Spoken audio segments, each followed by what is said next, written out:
All right, welcome back. What we're at episode five, Five? No, six, because I didn't release six. five, I think. Yep, yep. Wait, did we release four already? Yeah, I don't remember.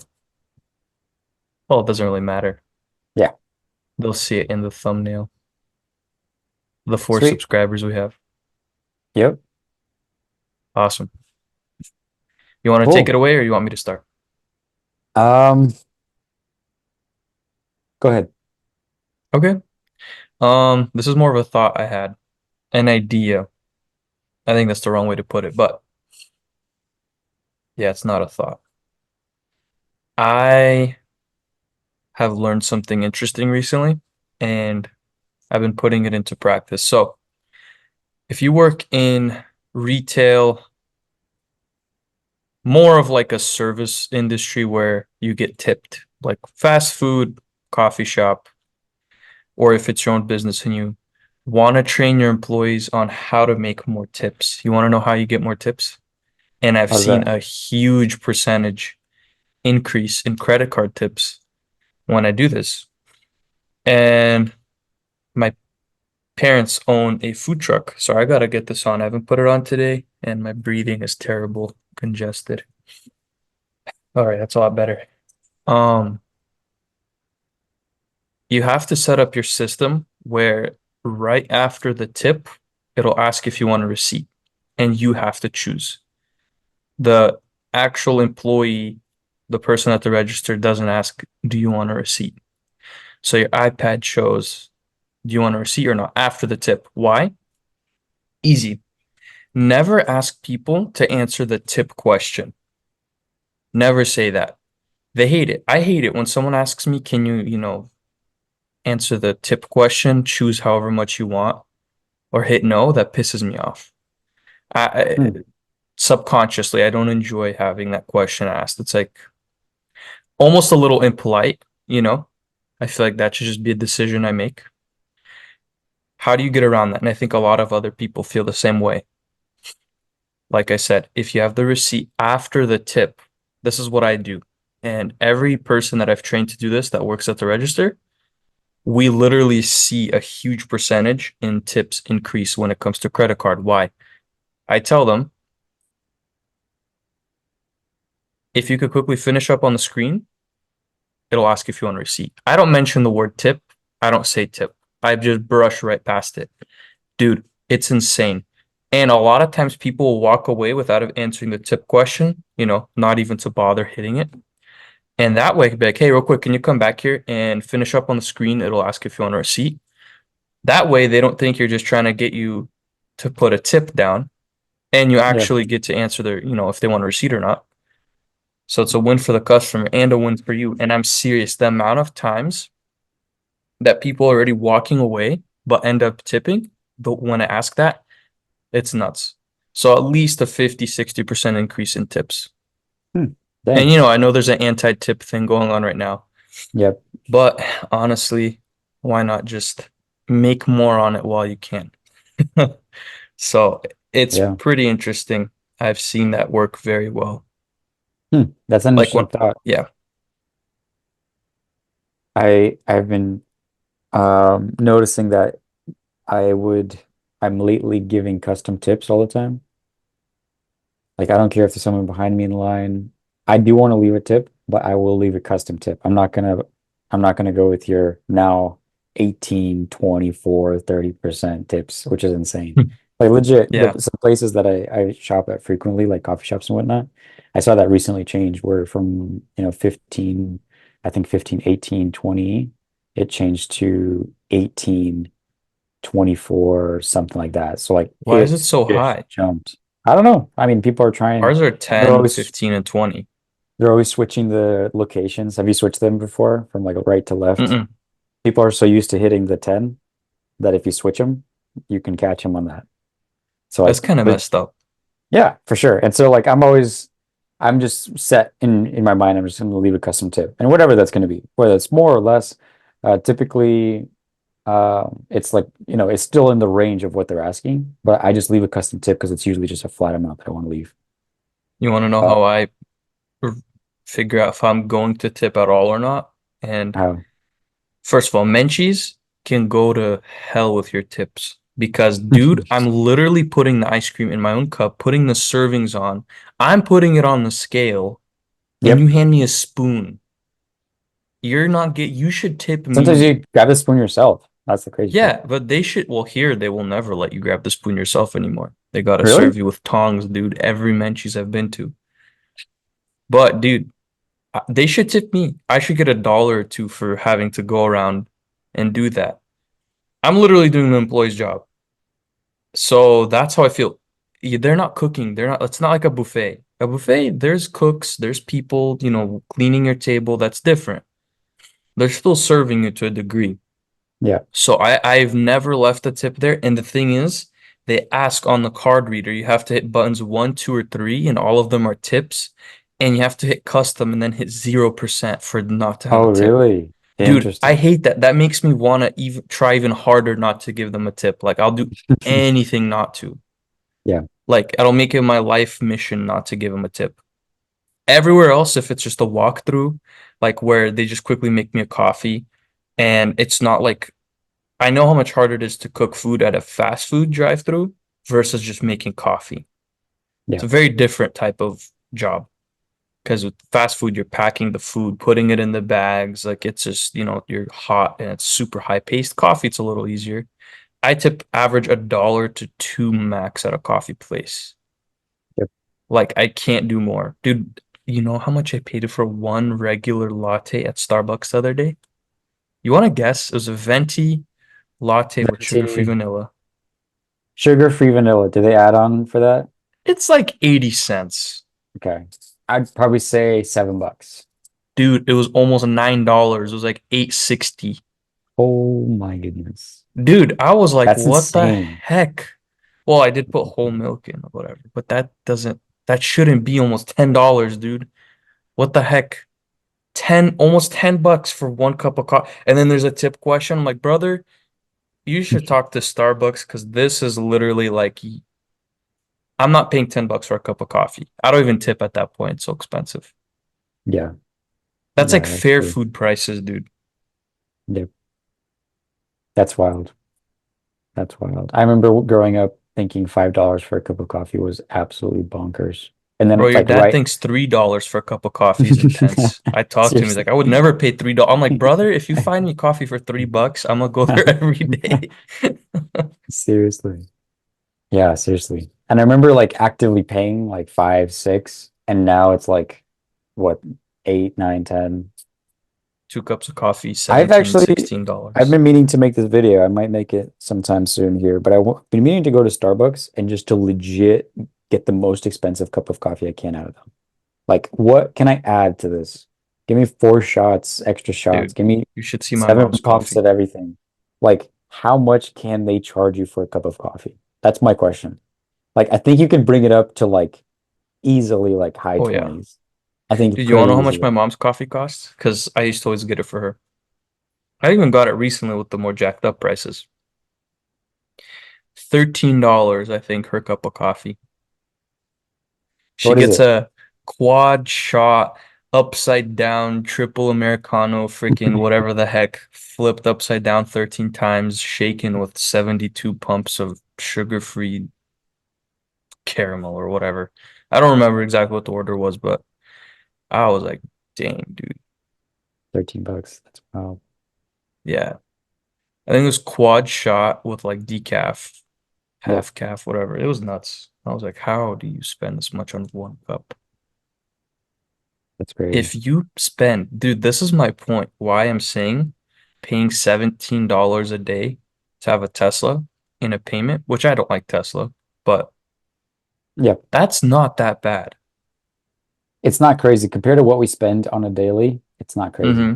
Yeah, Do that's for one sure. Starbucks run a day, that's like a house pretty much paying like a mortgage.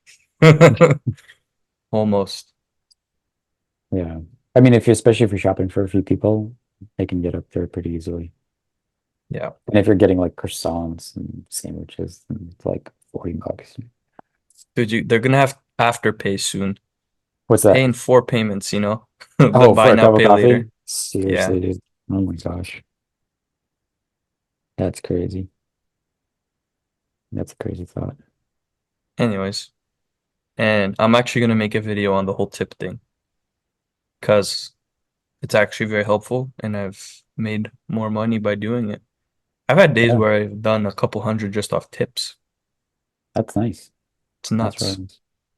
Yeah, Mm. it's nice, but when you're working 7 days a week, it gets old. Getting tips? No, like I work 5 days a week, 6 days a week doing this. Oh yeah. And then the last day of the week that. So Yeah. it's a Hmm. food truck, if anyone's wondering. Food truck. I would Well, get in that industry, dude. You can make great money if you know what you're doing. So really weird. Food vendors are very open with how much money they make. hmm, Oddly and uncomfortably open. We're not. We'll have random food vendors come up. How much did you make today? We made $3,000. And I'm like, congratulations. that's interesting. Wow. Yeah, we had that happen yesterday. Hmm. And um every time someone tells us, we realize we make, I mean, the lines speak for themselves. But this is another tip for anybody in the food industry. Like there's a food truck, even a fast food, or not a fast food, like a walk-in place. There's this Hmm. one place here in Bellingham. It's called Gallows. Flame grilled chicken. What do you get from that? Like, does it even make sense what they have? What is flame grilled chicken? To me, I never understood. Is it chicken sandwiches? Is it literally just chicken?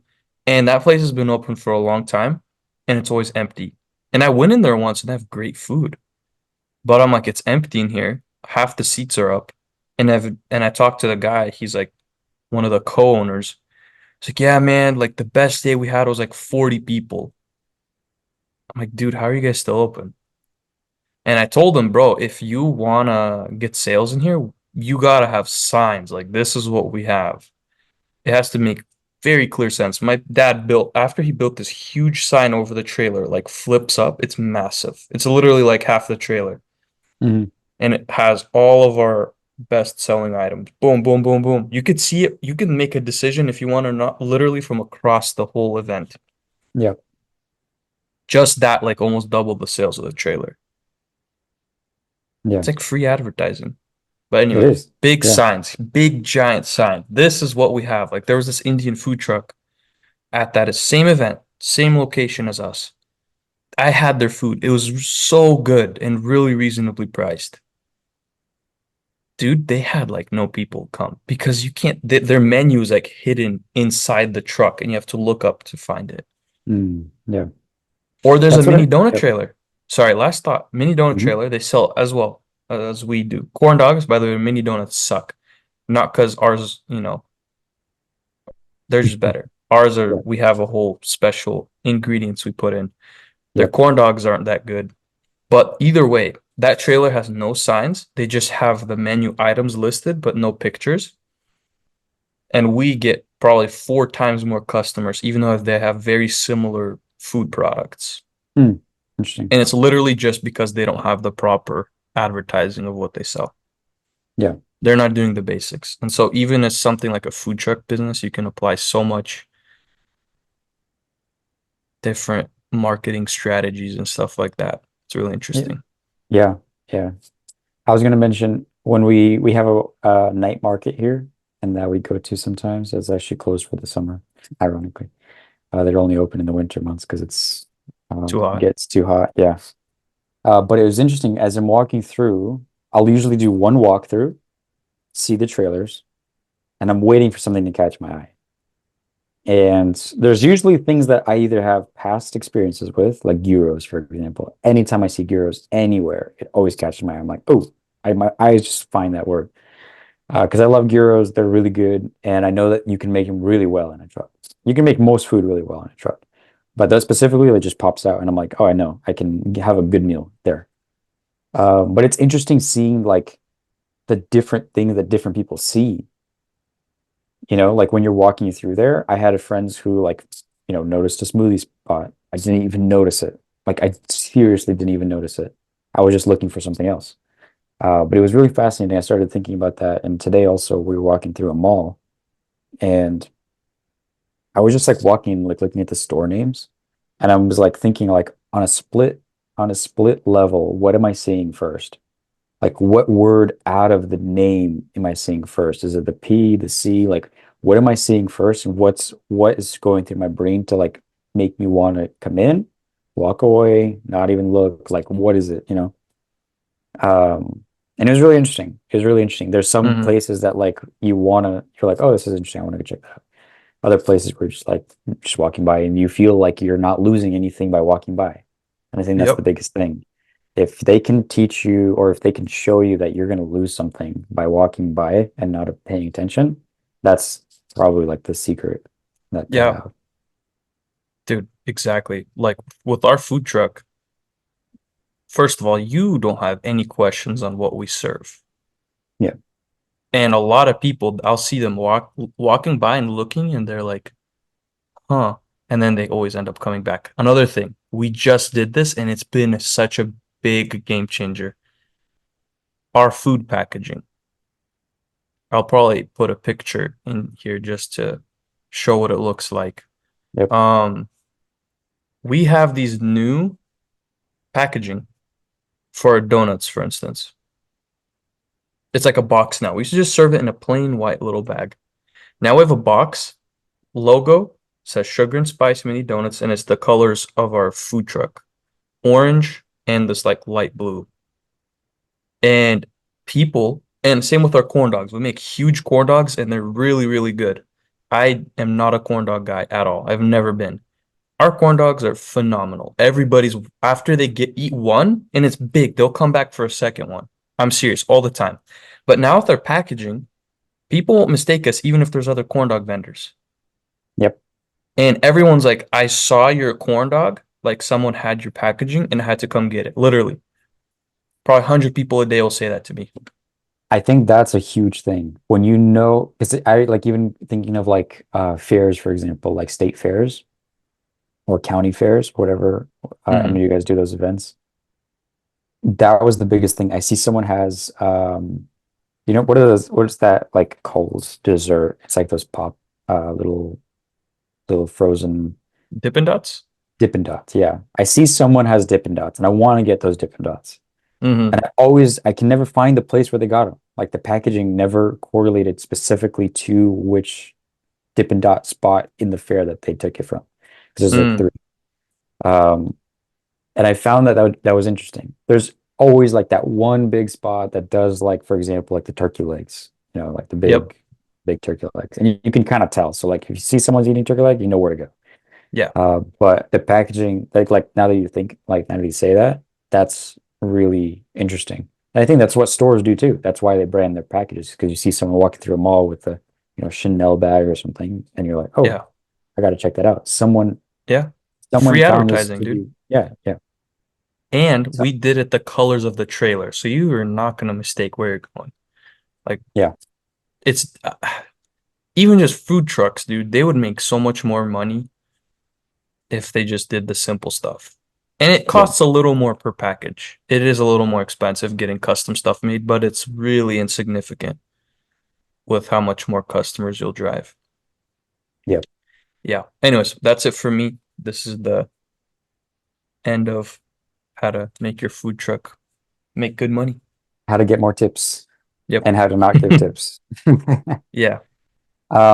Sounds good, dude. I wanted to just go over this real quick thing that I learned today, or I heard today. So this is not original. This is from Alex Ramos's video that he dropped today. And he had an interesting analogy, and I wanted to ask you some questions about it and see how it's played out in your life and how we're currently facing a similar thing. And the concept is basically this: an entrepreneur's life is essentially a massive brick wall in front of you that you need to take a sledgehammer to and, you know, knock it down, but you don't know how thick it is and you don't know what the payout behind it is. Mm. And I was thinking about that. And I was like, you can make predictions. So like we're right now, we're getting into the no strip mouth tape industry and we can make predictions. from the, top company. For example, if we outshine them, outdo them, everything. Obviously, the more we want to get, the bigger that wall is going to be, the thicker that wall is going to be. But we can predict that payout. We can, comfortably, do some marketing, do some analysis and see, all right, this is what it's going to take to get X, Y, and Z. And that's all we have though. There's nothing promised. There's nothing solid. The only solid thing, ironically, is the wall that's in front of us that we have to take a sledgehammer to Yeah. and beat it until it falls. And I was even thinking about that, but the mentally, like that's such a hard thing to think about, where you're thinking like, I don't know how thick this wall is going to be. Like for example, I don't know how to market a product. Like so far what we've done and so far what I've experienced with kind of is like, you know, product ordering, product testing, just from what I've learned from you. Website setup, everything on the back end is so much more complicated than I thought it was. And even this is just drag and drop. I'm not even doing any coding. Um, so I've learned these things, but I so far haven't learned, how to market a product. And that's a wall that's in front of us that we're just gonna have to beat and down until we get that reward. And just Mm, that concept is actually really interesting. I was just thinking about like the mental game to that it takes to just go full force and just start attacking this wall is it takes a lot of mental energy and mental freedom to go after it. Because if there's any doubt in your mind, each hit that you hit with the sledgehammer is going to be either weaker and weaker, or you're going to just keep hitting it stronger and stronger and stronger. mm. So I want to Yeah. kind of ask you to reflect on that, see what your thoughts are, especially with tags, how you've done that in the past, how you um, kind of have seen that, and what you're anticipating here with Biz Bros as well, and even again, you're continuing the tags industry, so or collars industry. So Yeah, yeah. yeah, Sheesh. curious what you think. That's intense, dude, because literally that summarizes exactly what literally every day is like Yeah, with new stuff. It's all mental barriers to be honest, a lot of times. It could be a wall as simple as, dude, I'm so tired of dealing with customers. You will sometimes build your own wall. This is what's funny, actually. yeah, You'll sometimes build your own wall and you don't want to break it. Like you'll put yourself in a mental box as an entrepreneur and you like don't want to do certain tasks that are required of you to continue moving forward. Like yeah, put aside the big like learning curves, like those walls that you just got to keep pushing and pushing till it works. Because it'll work eventually. I think mathematically, if you keep trying very hard, the yeah, chances of it not working out statistically get lower and lower with the longer you do something. So that's one. It's not only the walls that are in front of you when it comes to learning, it's the walls that you build that you don't want to cross. Like there's so yeah, many things right now that I don't want to do. They're out of my comfort zone. They're out of like what I am happy with doing. It doesn't bring me any feeling of like happiness or joy. It's just pure dirt and it sucks. Like it's yeah, just horrible. Like I'm thinking about a couple things right now. I just don't want to do them. They're such tedious tasks, but I have to get them done. And learning how to break those walls faster, not like procrastinating it for, a day, two, three, a week, which I always have an issue with. So learning how to get through that quicker, the yeah. stage of like stopping and not doing what you need to do, that's one. And then learning the new thing is even harder, I'd say. You're right, like marketing right now. Dude, even Yeah. setting up subscription for our website. I just did it today. Yeah. How sweet. I did not want to. Like just that alone, I'm like, oh, it's gonna be so annoying. And it was way easier once I did it. It's all mental walls we put in front of ourselves. Some Yep. of it's just like you're hitting that wall and you're getting stronger. And I Yep. think that wall's like the market. Hmm. And you gotta break through. Yeah. And there's a million other people trying to do the same thing you're doing. But who's gonna outlast and get through that wall? And that's what I've learned in my life. Like with when it comes to like the callers, right? There's I'm in the top 1% of people on Etsy when it comes to selling pet products. I'm in the top Nice. overall 1% of Etsy. So what that means is there's 99 out of every 100 people, only one makes it through the level where I'm at. And so I have like the proof that I've done it, but it's very difficult. Like, think about that. There's millions and millions and millions of other people that have opened up collar shops. Why buy from me? Because I didn't give up when no one was buying. That's all it Yeah. is. You're just pushed through till a customer sees you. A little all over the place because it just that's literally life as an entrepreneur, I think.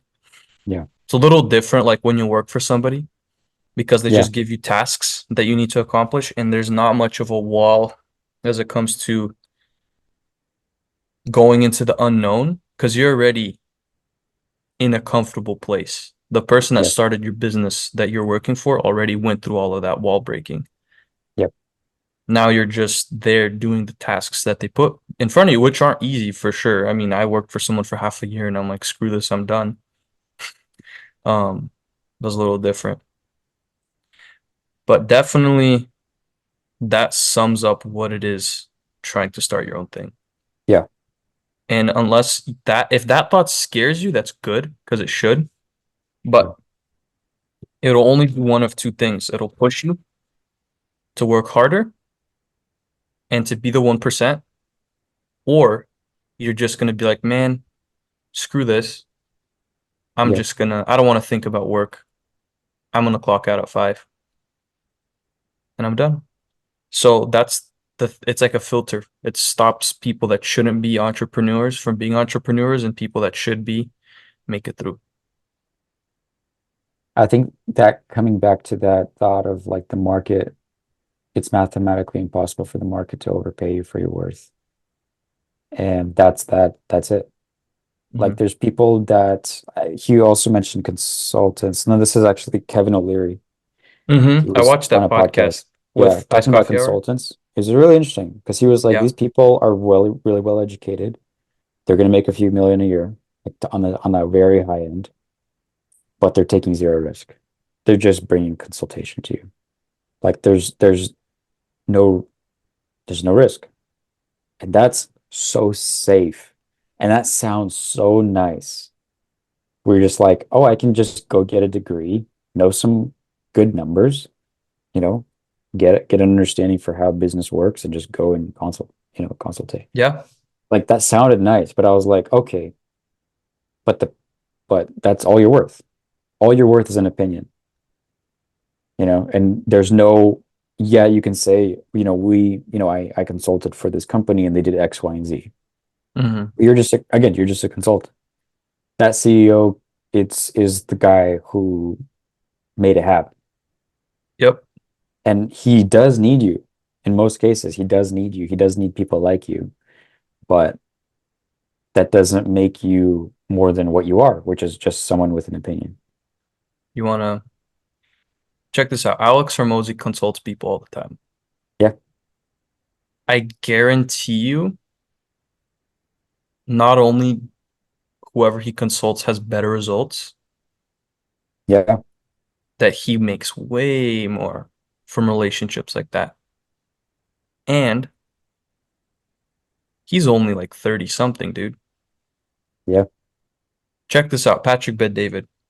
yeah. He has a consulting David firm, Consulting. Yeah. Hmm. but he has so much experience in business. Yep. Like, I guarantee you, those two people are going to make so much more on their time invested. And to be honest, I think a lot of consulting firms eventually will go away because the more successful entrepreneurs there are that are willing to put their knowledge out there, you're not going to need a consultant. You can go hop on YouTube and watch an Alex Hormozy video. Like, I guarantee you, most of the stuff that you get in consulting will let's say marketing consultant. Like, you need to figure out Yeah. what to do with marketing. You read this book,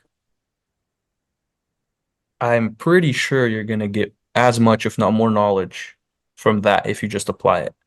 Yeah. So I think the consulting firm, like firm full of people that are just graduates from college, people with business degrees and all that stuff.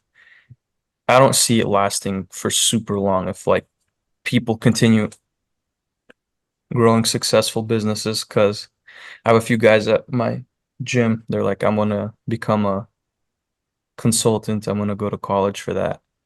I'm like, dude, what do you want to learn from experience and then consult people? Mhm.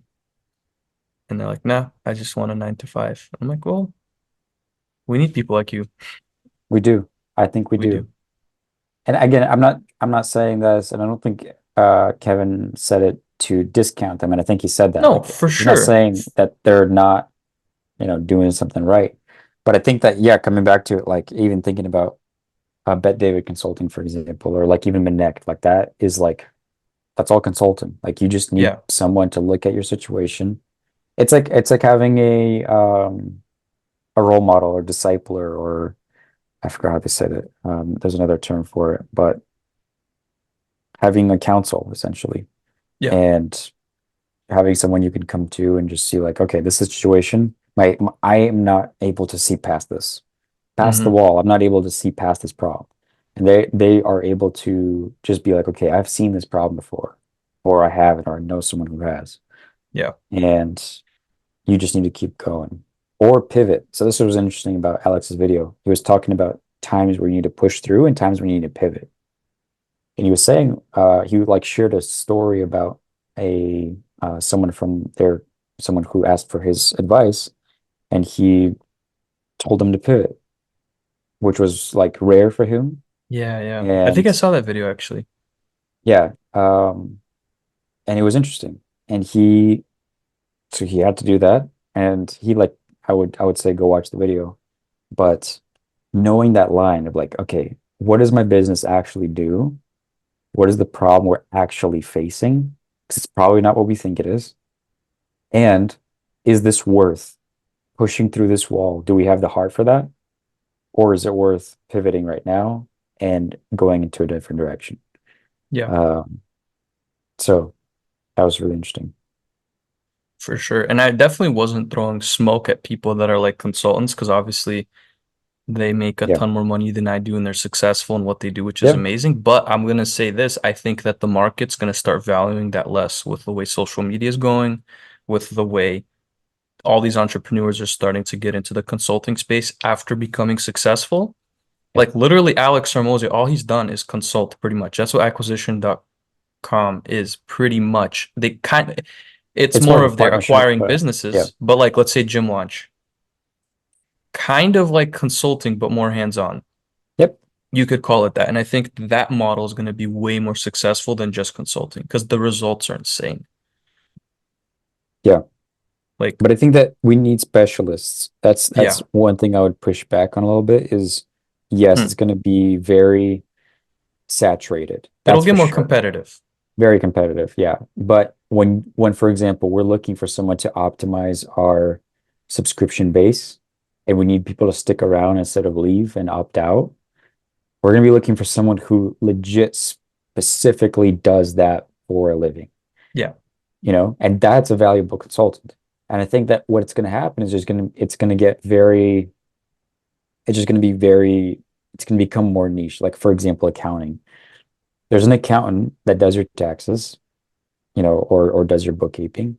And there's, I believe, CPAs, Hmm. which is like a whole nother level, which they just know tax code. And so they're the ones that actually are like, hey, I know this stuff. Let's just navigate your business around it. They're not filing your taxes, but again, they come in with a specific goal and they have specific skill sets Yeah. to help you with that. That's And a little different, I would say. But yeah, yeah, that's invaluable pretty much I, with I how think the you take it. biggest thing, yeah, the biggest thing I've been seeing is like if you can offer a full service as I don't want to even say an agency. I feel like agency has been like the word has been ruined. Everyone But has an agency now. yeah, but essentially as an agency, like for example, if you have a firm that you start, you have some accountants and bookkeeping folks and like a few CPAs, that's a Yeah. powerhouse. Like, and you can pull together your clients, you can do marketing, you can get more clients. Like that's just like it's full turnaround. Like you can come to a business, you can come to a wealthy person or even not so wealthy, but you can help them really, really well to just maximize on their returns and you get paid well for it. Yeah. Um, I just did my taxes this year, and I'm planning what this next year. The whole system and structure change for my own company and business, and like my accountant gets paid well. Like he Yeah. spends 30 minutes. I think overall we probably spent like 2 hours on the phone, a few emails back and forth, and he filed for me. And he did some additional things there, but he got paid well. Like for like if you put the dollar amount to the time, it's like pretty awesome. Yeah. And if you have, a bunch of people who you can do this for, I think that's great. Yeah. Um, my idea originally was doing like a, what's it called? Like an editing, like a video editing agency. I knew an editor and I was like, he works so hard and his performance is so good that you have a few of these guys and you have creators that I wanted to start creating content, for example. And that's the problem I saw. I was like, if I can just smack a camera in front of me, talking to the camera, have somebody edit it, clip it together, like just do everything else, the amount I'm willing to pay or even give up from what I will make is pretty big. Because I'm busy. It's not my full-time thing. Mhm. And I think that aspect of it, I was like, oh, this is interesting. This is something really valuable. But I still don't know how to do it. So I decided not to even pursue that concept. But I'm seeing people right now starting to do that. It's really interesting. Yeah. Where you have like specifically like video editing groups I and get ads for that. agencies. And $16 yeah, a day for a video editor or whatever. yeah, yeah. Mm. And it's pretty interesting. And same thing with podcasts. There's someone here actually who opened up a little studio where if you have a podcast, you go there, you rent it for How a much is few it? hours. I haven't looked into pricing. I think it's like $200 for a few hours, something like that. But Dude, we should check that out. yeah, yeah, it's legit. And you have Legit. a studio, you have good lighting. Some of them you have cameras in house and like editing in house. So like full turnaround. You just show up and talk, and they'll do everything else. And that's really awesome. And I think that that's potentially very profitable, especially since people are getting lazier and lazier and lazier. Um, that's the biggest thing, Yeah. and that's why these specialists are going to become really valuable, I think. Oh, yeah. Should we quickly just get another link on? Let's do it. Yeah. Okay. You send it because it. Seriously? Yes. All right. Where were we? Um, I think we just kind of finished talking about um, what did we finish talking about? That whole consulting thing and whatnot. So Oh, yeah. we could just jump into something random. Well, let me finish that thought on consulting. Actually, I had something else I wanted to add. I've Sure. been wanting to go do some consulting for businesses for free to see Okay. if I'll help them make more money. Because check this out. You were talking about like getting somebody that specializes in getting your subscription rates or customer return rate higher, less turn um on your customers, right? Yeah. I went from, and I told somebody I know that's more or less successful in the space or more successful than I am even, and they were like, "Wow, 30% return rate on your customers, that's like really good." They have a way higher customer base, Hmm. but now with the algorithm change, they're getting less sales on their shop than I am, even though I have a way smaller customer base. Hmm. It's because I have exceptional customer service. We warranty our products without advertising it because we say 100% satisfaction guaranteed all over, and we stand by that. Yeah. And there's a lot of other stuff. Anyways, I have somebody that I know, they have a used car dealership, and I drive by it all the time, and I'm like, dude, I would change this, this, and this, and I'll guarantee you guys will get way more sales. Like that's what I would look for in a used car dealership. And I told him, hey, how many times, like out of 10 cars you sell, how many people have issues? He's like, pretty much none. We make we do good quality work because they do their own car repairs, Hmm. all of that. He's like, we do great quality work. Like we have no issues. I'm like, what if a sensor went out on my car or something happened and it came back like it was the next day or a week later? Would you fix? He's like, yeah, we usually always take care of it. And I'm like, okay, why don't you advertise? We warranty our cars. Like if it's under 100,000 mile car, you warranty for 50,000 miles or 5 years, whatever. Just Yeah. advertise that. That way, people have way more trust in you, and you're literally doing the same thing. You're not even Yep. changing anything. Like they sell a lot of cars with under 50,000 miles. They get them, newer cars, and I'm like, half of these are Priuses. You can literally give a 100,000 mile warranty, and you'll never have issues, most likely. And of course, in the fine print, if the car wasn't maintained, if you don't have paperwork to prove, da da da, so that way that protects you. So the person doesn't drive their car without it changing their oil for 100,000 miles. That's a Yep. whole nother thing. Anyways, and I would bet money that they would make way more sales if they had that. Yep. And it's something so simple, and just from the outside, I was able to see that. Of course, they have yet to do that, and I hope they do.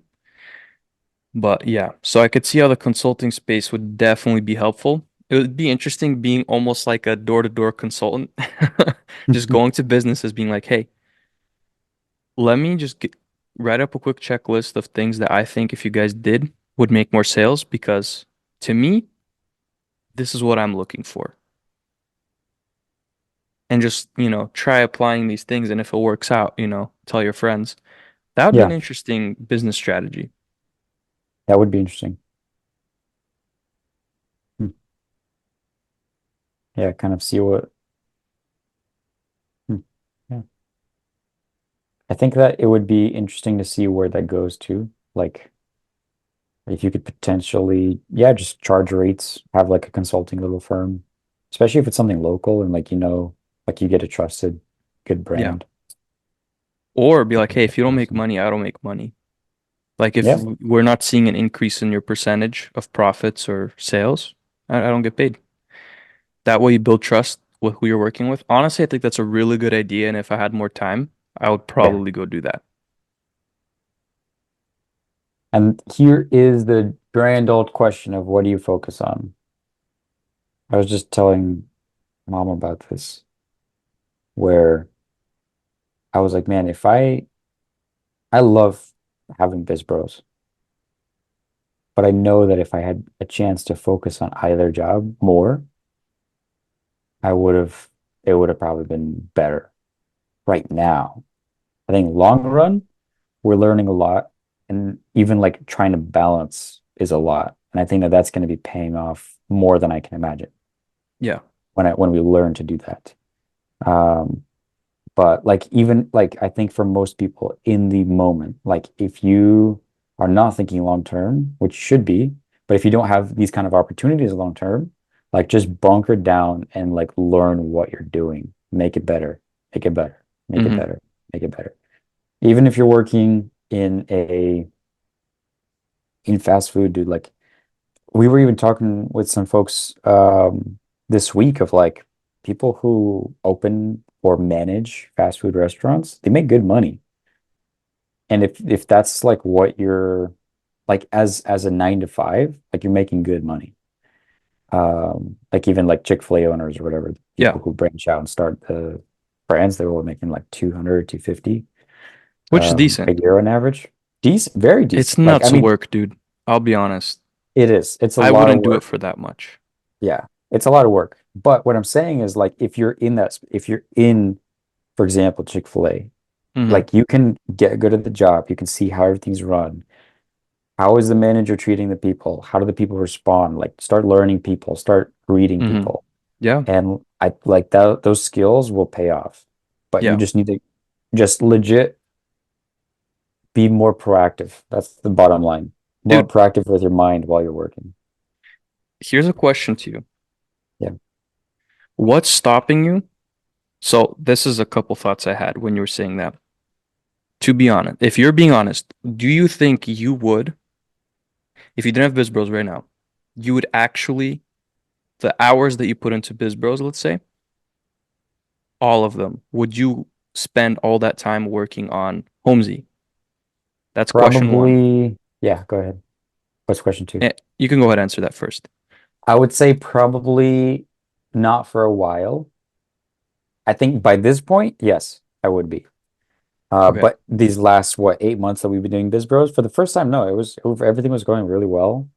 in the time that I was working, again, I am working a ton still. Yeah, yeah, It was going well. I think that there's just things I can do more of that course. aren't even necessarily my job. Like I can be running the numbers. I can be reviewing every single job 3 times over, running the math again, like running spreadsheets, whiteboard lists. Like there's so many things I know I can Yeah. do. Um, but I don't. That's actually a good question. Realistically, though, Yeah. right now, and this is like you don't have to answer if you don't want to. Um, how much time do you think a day do you spend, let's say, aside from quality time with family, which is very important, Yep. um, using the restroom and eating and work, aside from those things, which, do you think that there's at least an hour a day, maybe two, that are spent doing literally nothing productive or that makes you feel like, dang, this is kind of a waste? And I'm asking this question myself too, to For myself, pretty sure. much. For And sure. yeah, there's a follow-up one immediately so that we can kind of answer both. So then, what's stopping you or me from taking that time and putting it towards, let's say, your bread and butter right now?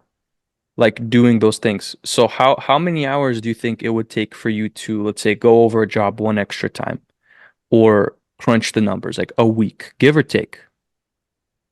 How much time a week? It wouldn't take Yeah. much. I would say like to get a good review, few hours for sure, but you're getting a good review, you understand where you're at. And I think that's definitely important. It's again, it's just being proactive. Hmm. And I'm doing that minimally. That's the thing. So like you're kind of going through every job as they come, but like even closed jobs, reviewing them. How did this end up costing this much more? Mm. Um, in my negotiations here, could I have pushed harder? Could I have maybe push less if like a job, for example, went, really bad and we had someone, drop a job, for example, or something, you know what I mean? Like, whatever it could be, but like what could I have done differently to have made this smoother? Because one thing I'm learning is that I'm learning what the client's paying for, and it's paying for my time. It's paying for all the other managers' time that I call and ask questions. Like it was interesting. It was like a Saturday, and I call someone, and I'm like, "What do you think about this question? How should we structure this?" And they're like, and it was about pricing, and they're like, "Okay, well, we have pricing, we have the cost it's going to be, we have the materials, and we legit have the price of us having this conversation right now. There's a cost to this." I was like, "That's interesting. The amount of time I'm spending thinking about this thing is costing me money because I'm not spending it on maybe something else. It's costing the client money because, oh, they're paying for that service. So we are proactive. We are thinking about these things. Um, but that was an interesting thought because I was like, okay, that's interesting. That gives me a different frame to think about. Mm. Because now I'm thinking, okay, every time I call someone, they're now spending time thinking about this detail. And sometimes, obviously, that's what they're there for, like managers and whatnot. They're there to advise, to help you navigate something. But most of the time, and sometimes I was very thankful for these opportunities where they're like, "You've been here long enough, take care of it. You're gonna have a good solution." And then you go right into the trench with the client, with the craftsman, trying to negotiate some deal. And Yeah. that's where those are kind of like the walls we talked about, where it's just like, Hmm. dang, there's a wall in front of me. I don't want to have the conversation. It's Sunday. I Yeah. just got home. I'm tired. And this is the only time I can talk to them. And you just get on the phone and you have a 30, 40-minute conversation with someone about their family and about their life and about sickness and death and everything. And you go through the whole thing. But after the phone call, you're like, all right, you know, I was I was able to understand them, hear them, make a plan because we're going to connect again. We're going to find a solution. And that's the stuff that starts to pay off. And it's very mentally rewarding where you're able to take that wall, just crash it down, and Yeah. also learn and also, you know, be this is something interesting, and I think that maybe you can relate. Um, we had I once had to speak with somebody, and they ended up speaking with someone else from our team. And when they spoke with them, they were very relieved, and they were like, "Man, I just wish I spoke with that person first from the Mm, beginning." Like I hmm. like where they're like, "We should have had this conversation like 3 weeks ago. Like, where were Yep. you?" You know what I mean? And what that person told me was they're like, man, you should be the guy. You should be that guy for these people. You need to be the guy that they're like, okay, I wish we spoke earlier. Um, Hmm. and that's an interesting thing to think about and to be in, where then you have those experiences and conversations where they're like, thank you for taking the time, thank you for digging into these details, and we found a solution that works for everybody.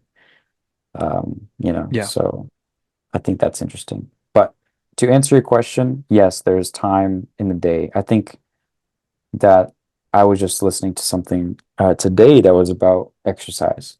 Like it was talking about again, like that cliche for the ultra busy person, so to speak, has a family, that has a job, that has, different things to worry about and think about. Like, when do you make time for fitness?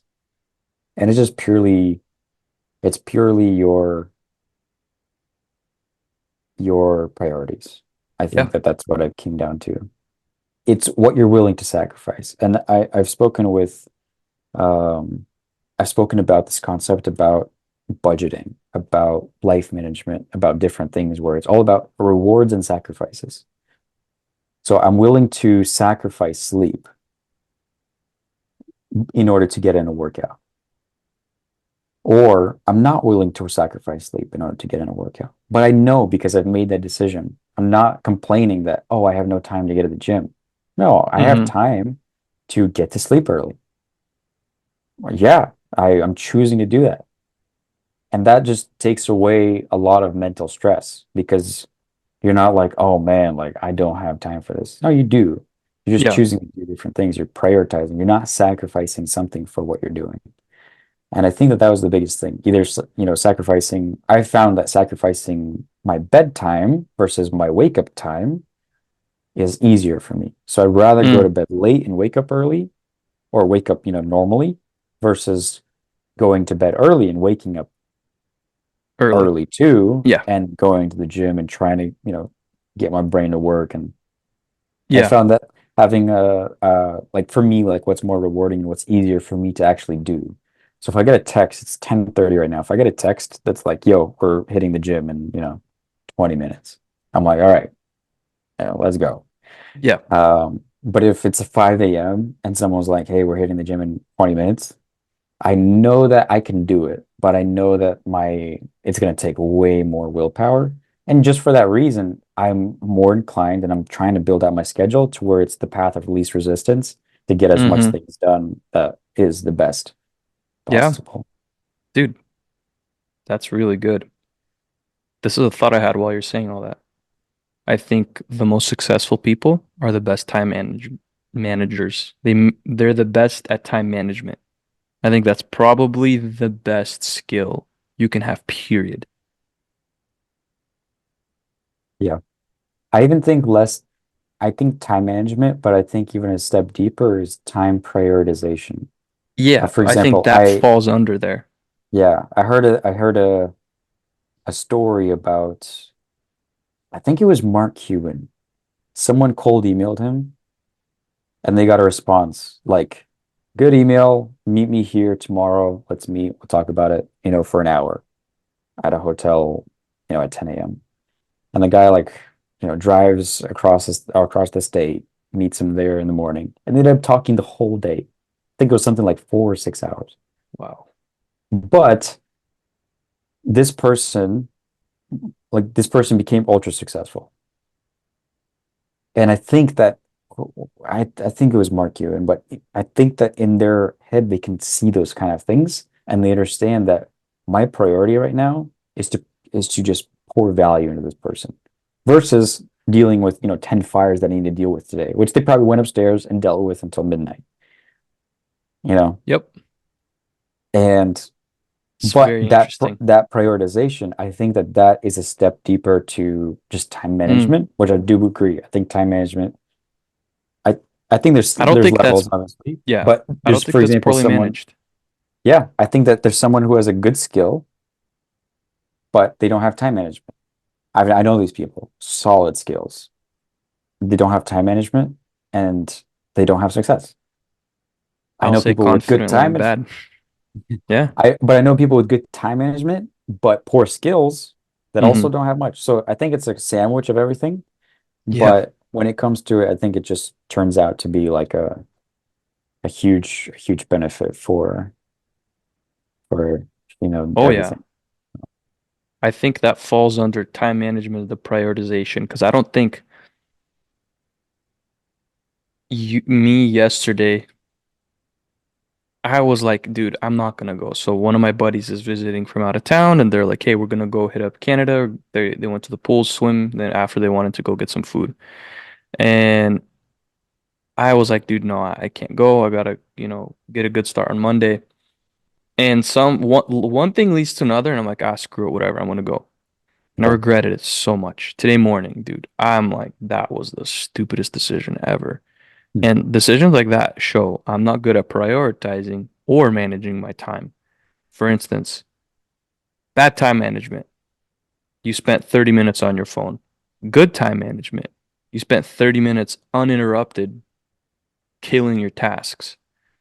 Yeah. So I think that you could be good at j- managing time or you can be bad at managing time. And I think that whole thing falls under what you said is prioritization. Yeah. Like sometimes I'll have a conversation with someone at the gym and we're up till 3 a.m. talking. And literally a year later, I see the fruit of that conversation. Yep. And I'm like, that was the best place I could have put my time.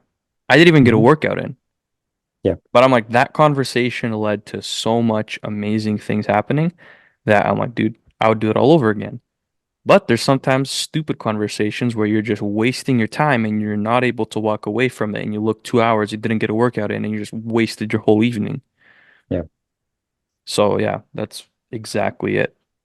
And I think the tricky Very part is interesting. seeing those differences while they're happening. Yeah. And I think as time goes on, you start to gauge like, okay, this conversation is probably going nowhere, or this conversation is very fruitful. But that's how, if you think about it in the broader spectrum, you want to meet people, you want to hear different opinions. And I think that just solely because people are all different, you're going to end up in those conversations that suck. Hmm. Oh, That's for fine. sure. But I But just know you that can walk in away the midst too. of it, yeah, you can walk away. And I think that that's the biggest thing I've tried to work on is like I want to show that I respect this person. Like there's people in my life right now where I want to show that I respect you. I do respect your opinion. I respect having a conversation with you, but I don't want to give you 40 minutes. Yeah. Not because like I don't think you deserve it. I think you do. And I see you spending so much time with close friends of yours. But for me to sit here and talk about nothing, beating around the bush, we're not getting anywhere versus I Small know talk. I can talk to somebody else and it just gets right to the core and we have Hmm. good conversations and they're saying things that are hard to say and it's just working like therapy, for example, where they're just like sometimes you just need to get stuff out and Yeah. sometimes you say things and it scares you. Sometimes you're like, whoa, I just said that. Like, I really think that way about this person. And, you know, um, I think it's just a balance of kind of those things and seeing what conversation should I be a part of, where should I step back. And I think that even um, right now I'm hanging out with some single guys. And for them, just recently, a few days ago, one of them like approached me and he was like, dude, I'm really happy you're here. I was like completely thrown off by that because I'm really happy they're even having me join them, because I'm really Yeah. enjoying time with them. And they were like, we need something like this, like something like what you are. We just need that, like right now. And that was cool to see. That was cool to hear because I remember being in a similar position where two guys are super tight. Obviously, you're not going to be on the best, best spirits all the time. You're not going to be in the best moods. You're not going to like each other sometimes. You know what I mean? Like whatever. Yeah, Um, and having that third person there, I've had that third person there in my close relationships before, and it was always a benefit. You know, that's awesome. it was always Yeah. a thing. And so being, I feel like throughout life, we play different roles for different people, and people play different roles in our lives. And same thing with like how kids play a role for their parents. The parents play a role for the kids. The kids play a role for the grandparents. The grandparents play a role for the kids. And everyone's just working together. And it's this Yeah, spider web of life. dude, And I literally. think that that's that's the biggest things that I feel like are really important to think about. Oh yeah, But also like just to enjoy. absolutely. That is true. I think I'm gonna save this thought for next time. It's just continuing this one because I think it's a really good conversation and a lot more can be said, especially with like playing certain roles in people's lives or people playing certain roles in your life. I think there's definitely interesting seasons when it comes to that in life. But yeah, I'm not gonna because it can turn into another few hours if I Let's do go it next down time. that. Yeah, Write it but down. anything else to add to specifically this? Nothing that comes to mind. You know, we're working through Biz Bros. I think that's gonna be a packed week. Yeah, We're gonna probably chat about that right now and yeah, get some things done. So it's gonna be good. yeah.